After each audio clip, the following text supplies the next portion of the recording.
ጤና ይስጥልኝ ተመልካቾቻችን፣ እንደምን ውላችሁ አምሽታችኋል? በላይ በቀለ ነኝ። ለክርስትና እምነት ተከታዮች እንኳን ለስቅለት በዓል አደረሳችሁ። ዋና ዋና ነጥቦቹን በማስቀደም እንጀምራለን። የኢራንና አሜሪካንን የሰላም ንግግር ለማስተናገድ ፓኪስታን በከፍተኛ ጥበቃ ስር መሆኗ ሲነገር፣ ኢራን ባለቀ ሰዓት ይፋ ያደረገችው ቅድመ ሁኔታ ካልተሟላ ለንግግር አልቀመጥም ማለቷ ትልቅ ድንጋጤ ፈጥሯል። የአሜሪካው መሪ የፓኪስታን ድርድር ካልተሳካ በኢራን ከስከዛሬው የከፋ ጦርነት ለመጀመር እየዛቱ ናቸው። ኢራን በሆርሙዝ ሰርጥ የሚተላለፉ ሀገሮችን ለመወሰን ሕግ ልታወጣ መሆኑን ተከትሎ አውሮፓም እርምጃ ለመውሰድ ንግግር መጀመሩ ታውቋል። ሁሉንም በዝርዝር እናቀርባለን። በየቀኑ ስለምትሰጡኝ በጎና አበረታች አስተያየት ሁላችሁንም ከልብ አመሰግናለሁ። በአፍሪካ ህብረት አቅራቢያ የምስራቅ አፍሪካ ግዙፍ ኢስላሚክ ሴንተር በሆነው አልነጃሺ መስጂድ ፊት ለፊት የንግድ ሱቆችን ከ26 ካሬ ጀምሮ በ900 ሺህ ብር ቅድመ ክፍያ በመሸጥ ላይ እንገኛለን።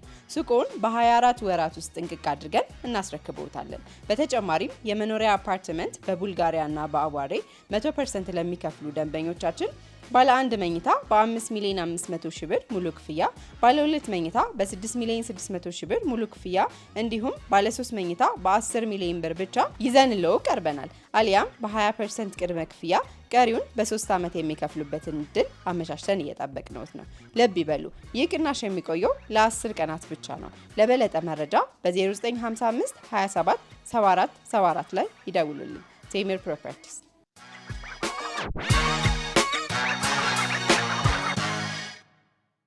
የኢየሱስ ክርስቶስ የስቅለት በዓል በክርስትና እምነት ተከታዮች ዘንድ ዛሬ ተከብሯል።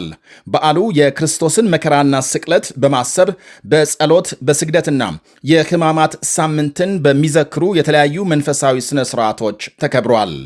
መላውን የእምነቱ ተከታዮች እንኳን አደረሳችሁ እንላለን። ወደ ሌሎች መረጃዎች ስናልፍ በፓኪስታን ዋና ከተማ ኢስላማባድ ከፍተኛ የጸጥታ ጥበቃ እየተካሄደ መሆኑ ተነገረ። የኢራንና የአሜሪካ የሰላም ንግግር በሚካሄድበት ኢስላማባድ ከ10 ሺህ በላይ ፖሊሶች፣ ወታደሮችና ኮማንዶዎች የተሰማሩ ሲሆን ዋና ዋና መንገዶች፣ ትምህርት ቤቶችና መስሪያ ቤቶች እንዲዘጉ ተደርጓል። የሰላም ንግግሩ ለዛሬ አርብ ቀጠሮ ተይዞለት የነበረ ቢሆንም በሁኔታዎች አለመስተካከል ሳቢያ ፕሮግራሙ ወደ ነገ መዘዋወሩ ታውቋል። የተወሰኑ እንግዶች መግባት መጀመራቸው ሲነገር በምክትል ፕሬዝዳንት ጄዲ ቫንስ የሚመራው የአሜሪካ ልዑካን ቡድን ከዋሽንግተን ዲሲ መነሳቱን ዘገቦች አመልክተዋል። ኢራንና አሜሪካ የ2 ሳምንት ተኩስ አቁም ማድረጋቸው የሚታወቅ ሲሆን በቀጣይ ቋሚ ስምምነት ለመድረስ የሚያስችል ንግግር ለመጀመር ነው አሁን ፓኪስታን የገቡት። ሆኖም እስራኤል ተኩስ አቁም መደረሱን ተከትሎ በሊባኖስ የፈጸመችው ከባድ የተባለ ጥቃት በስምምነቱ ተግባራዊነት ላይ እንቅፋት መፍጠሩ ይወሳል። ከ300 በላይ ሰዎች የተገደሉበት የሊባኖስ ጥቃትን ተከትሎ የኢራን ባለስልጣናት የሆርሙዝ መተላለፊያን የዘጉ ሲሆን አሜሪካና እስራኤል የሊባኖስ ጉዳይ በተኩስ አቁሙ አልተካተተም በማለት ተከራክረዋል። ፕሬዝዳንት ዶናልድ ትራምፕም ኢራን ሆርሙዝን በተመለከተ ቃል የገባቸውን በሚገባ እየተወጣች አይደለም ሲሉ ወቅሰዋል። በሆርሙዝ የሚተላለፉ መርከቦች እያንዳንዳቸው $2 ሚሊዮን እንዲከፍሉ የሚያስገድድ ሕግ የኢራን ባለስልጣናት ስራ ላይ መዋላቸውና የፈለጉትን እያሳለፉ ያልፈለጉትን የሚከለክሉበት ሁኔታ ከመካከለኛው ምስራቅ እስከ አውሮፓና መላውን ዓለም ስጋት ላይ መጣሉ አልቀረም። ምናልባትም ከዚህ በኋላ አውሮፓና ሌሎች ሀገሮች በሆርሙዝ የሚተላለፉ መርከቦቻቸውን የማጀብና የመጠበቅ ኃላፊነት ሊኖርባቸው ይችላል ይላሉ ተንታኞች። የብሪታንያ ጠቅላይ ሚኒስትር ኪር ስታርመር በጉዳዩ ላይ ከአሜሪካ መሪ ትራምፕ ጋር በስልክ መነጋገራቸውን ሲገልጹ በዲፕሎማሲ የሆርሙዝን ቀውስ ለመፍታት እየሞከሩ መሆናቸውን አመልክተዋል። ከሰላማዊ አማራጮች ሌላ ወታደራዊ ሁኔታዎችንም እየተመለከትን ነው ብለዋል። ይሄ የጠቅላይ ሚኒስትሩ አስተያየት ደግሞ የሆርሙዝ የወደፊት ዕጣ ፈንታ አሁን ባለበት እንደማይቀጥል አመላካች ነው ይላሉ። ሀገሮች ለራሳቸው ሕልውና ሲሉ ሆርሙዝን የመጠበቅና መርከቦች ያለምንም ተጽዕኖ በነፃነት እንዲተላለፉ የማድረግ እርምጃ መውሰዳቸው አይቀርም። ኢራን የ30ና የ40 ሀገሮችን ጥምረት ተቋቁማ ሆርሙዝን የማገድ አቅም ይኖራታል ተብሎ አይታሰብም። ኢራን ሆርሙዝን የመዝጋት ምንም አይነት መብት የላትምና ይላሉ። ተፈጥሮ በአጋጣሚ የባህር ወሽመጡን ካጠገቧ አስተካክሎ አቀረበላት ማለት ደግሞ የግሏ አድርጋም ሌሎች እንዳይተላለፉ መከልከል አይደለም ይላሉ ተንታኞቹ።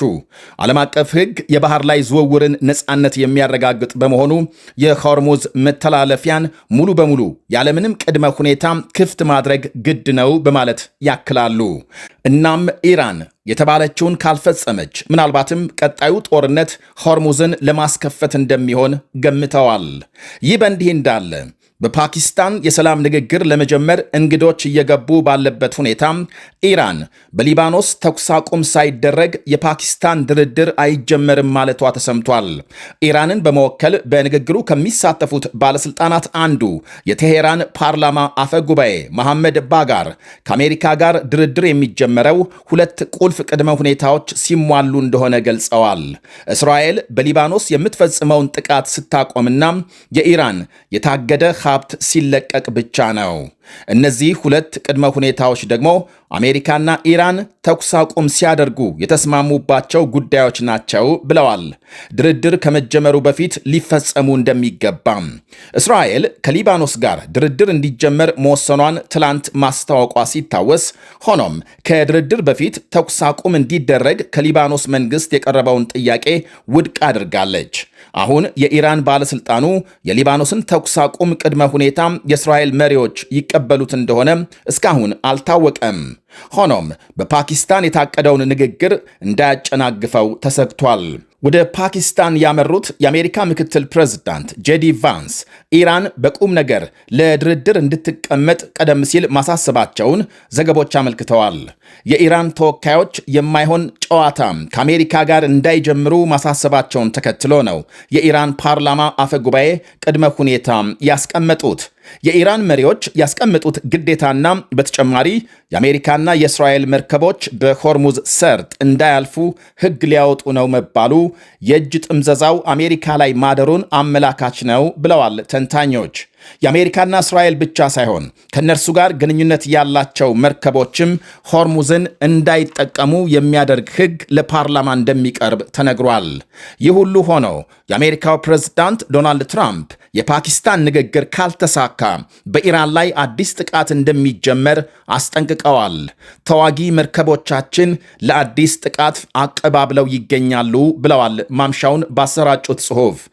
ዳግም ውጊያ ከተጀመረ ደግሞ ከእስከዛሬው የከፋና ውጤታማ ይሆናል ሲሉ አስጠንቅቀዋል። ኢራኖች ከውጊያ ይልቅ በሐሰተኛ መረጃዎችና የሕዝብ ግንኙነት ሥራዎች ላይ ውጤታማ ናቸው ብለዋል።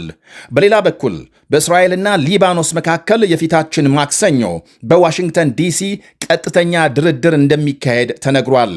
በአሜሪካም የእስራኤልና የሊባኖስ አምባሳደሮችና በሊባኖስ የአሜሪካ አምባሳደር በድርድሩ እንደሚሳተፉ ሲነገር፣ ሦስቱም ተወካዮች ከወዲሁ በስልክ ውይይት እንደሚያደርጉ ተመልክቷል።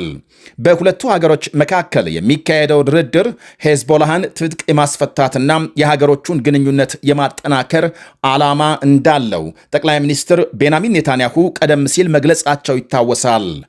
ይህ በእንዲህ እንዳለ ኢራን በጎረቤት ሀገሮች ላይ የምትፈጽመው ጥቃት ተጠናክሮ መቀጠሉ ሲነገር በኩዌት በርካታ የብሔራዊ ዘብ ካምፖች መመታታቸውን የሀገሪቱ ጦር ኃይል ማምሻውን አስታውቋል። የተወሰኑ ወታደሮች መቁሰላቸውንና የንብረት ውድመት መድረሱ የተነገረ ሲሆን በሳውዲ አረቢያም በሰሞኑ ጥቃት ጉዳት የደረሰበት ዋነኛ ነዳጅ ማጣሪያ መዘጋቱን ዘገቦች አመልክተዋል። በሊባኖስ የሚንቀሳቀሰው ሄዝቦላህ ዛሬ ወደ እስራኤል ባስወነጨፈው ሮኬት ሁለት የእስራኤል ወታደሮች መቁሰላቸውና ሌላ የስፖርት ማዕከል ሕንፃ መመታቱን የሀገሪቱ መከላከያ ሚኒስቴር አስታውቋል። ያሁኑ የሄዝቦላህ ጥቃት እስራኤል ሰፊ ውግዘት ያስከተለ ድብደባ በሊባኖስ መፈጸሟን ተከትሎ የደረሰ ነው። በእስራኤል የሊባኖስ ጥቃት ከ300 በላይ ሰዎች ሲገደሉ ከ1000 የሚልቁ መቁሰላቸው መነገሩ ይታወሳል። 10 ደቂቃ በወሰደው ድብደባ የደረሰው ጉዳት ግን እጅግ ከፍተኛ መሆኑ ሲነገር የኢራን ጦርነት ከጀመረ ወዲህ 1400 የሄዝቦላህ ተዋጊዎች መገደላቸውን የእስራኤል መከላከያ ሚኒስቴር ጨምሮ ገልጧል። በሌላ ዜና አውሮፓ በጀት ቤንዚል እጥረት ክፉኛም እየተጎዳ መሆኑ ይነገራል። ሆርሙዝ ተመልሶ ካልተከፈተ ቀውሱ የባሰ እንደሚሆን የአውሮፓ አየር መንገዶች ጥምረት አስጠንቅቋል። ባለፈው ሳምንት 1 ቶን የጀት ቤንዚን $1838 በመሸጥ ከፍተኛ ጭማሪ አሳይቷል።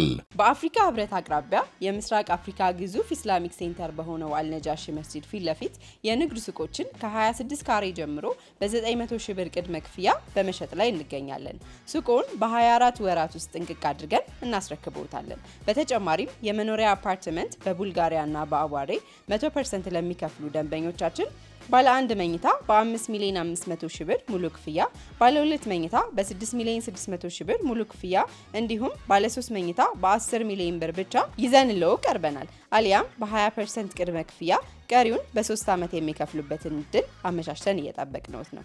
ልብ ይበሉ፣ ይህ ቅናሽ የሚቆየው ለ10 ቀናት ብቻ ነው። ለበለጠ መረጃ በ0955 27 74 74 ላይ ይደውሉልን። ቴምር ፕሮፐርቲስ